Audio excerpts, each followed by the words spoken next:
This is Coogan Cassius for IFL TV. We're at Frederick's Restaurant here in North London. With me, I've got heavyweight boxer Dereck Chisora. How are you, Dereck?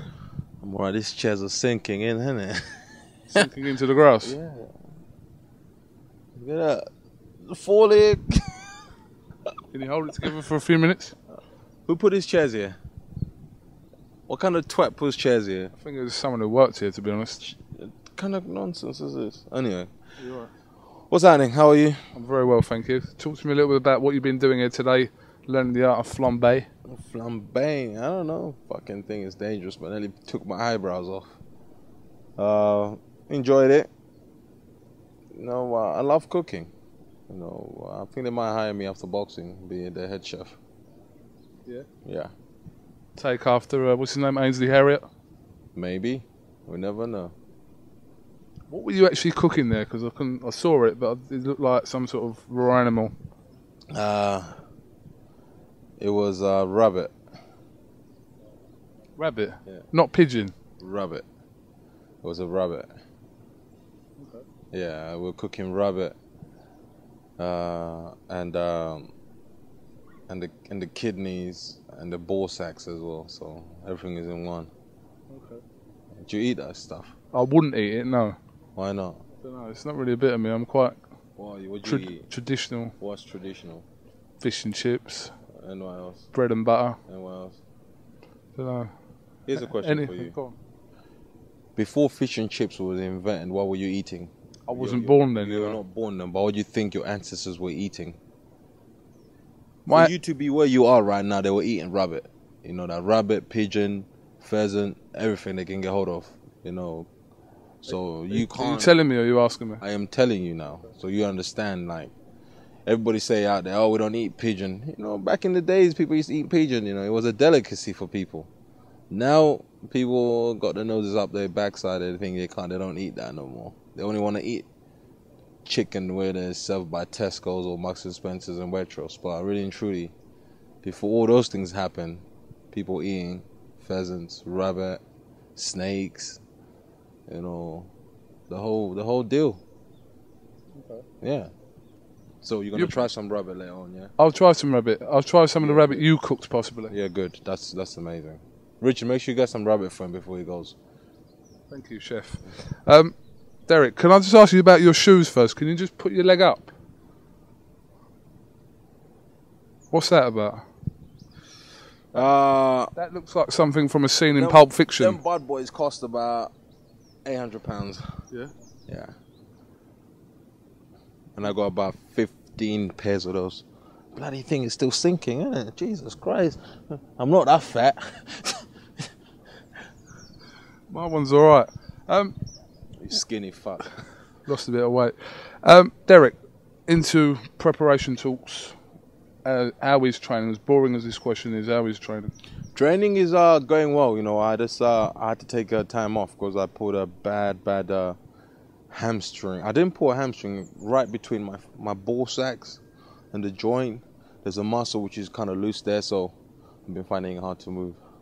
Okay. Yeah. So is it still painful now? It's still painful now. Might go see a doctor and get an injection on it, but I'll see what happens. It should be grateful you've got a bit of time. Obviously, before the fight is still 3 months away. Yeah, you know, time is on my side. You know, by next week, you know, my physio told me to take at least about 10 days off, so that's what I'm doing now. Okay.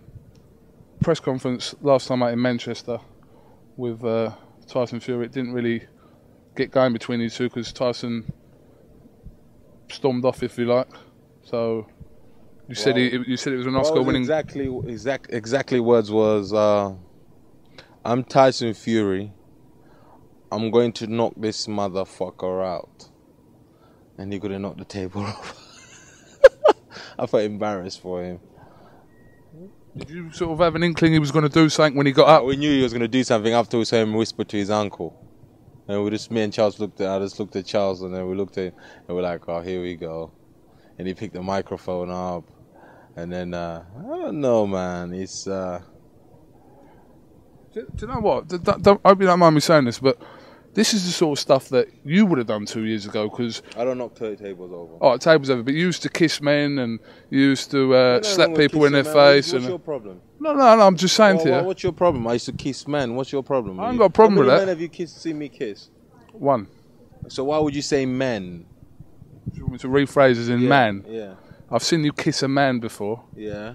I've seen you slap a man. He's a bad kisser as well. Yeah? Yeah, he needs to improve on his kissing as well. I've seen you slap a man before. I've seen you spit water in a man's face before. Depends. I've seen you cause a riot in Germany before. So this is like a new Dereck, isn't it? We don't see this sort of stuff from you anymore, which is good, I suppose, for your promoters. If I release the anger on Tyson, he will fold. He don't want to see the best side of me. He thinks he wants to see the best side of me. He don't want to see it. No one wants to. When I interviewed Tyson Fury about a month ago, this was after this press conference, asked him why he flipped the table, etc., etc. He said to me in this interview that he's not motivated in this fight to fight you. He's not motivated at all to fight you. What do you think about that, and how motivated are you in this fight? Is he not motivated? That's up to him.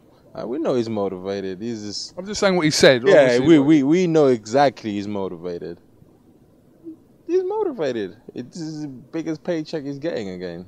He's motivated.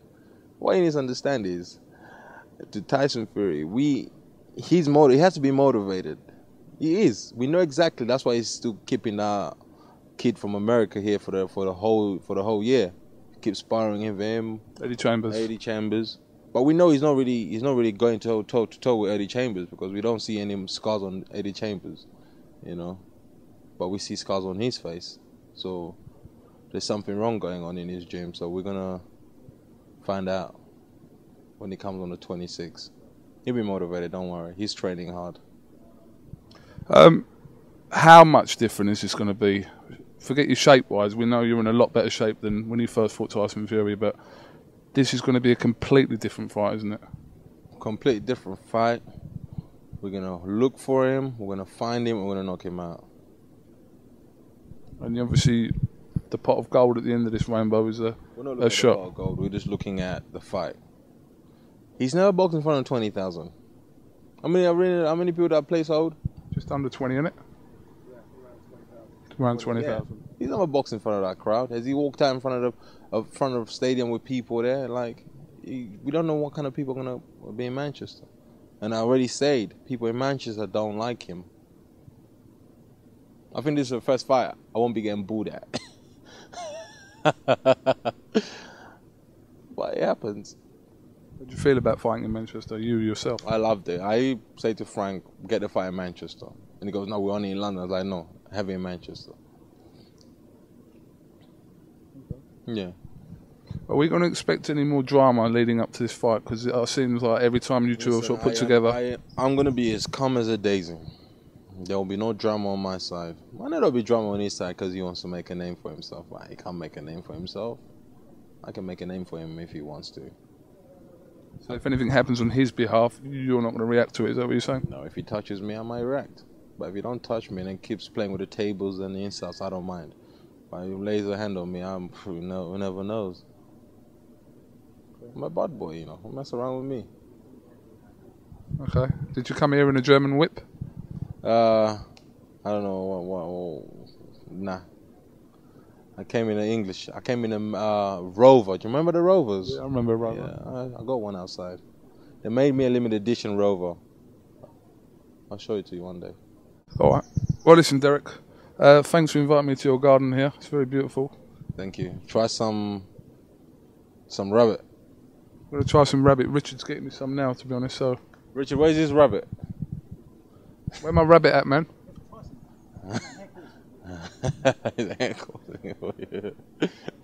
All right, Dereck. Thank you very much. Thanks for talking to iField TV, and wish you the best of luck for the 26th. Let me get back in the kitchen and start cooking.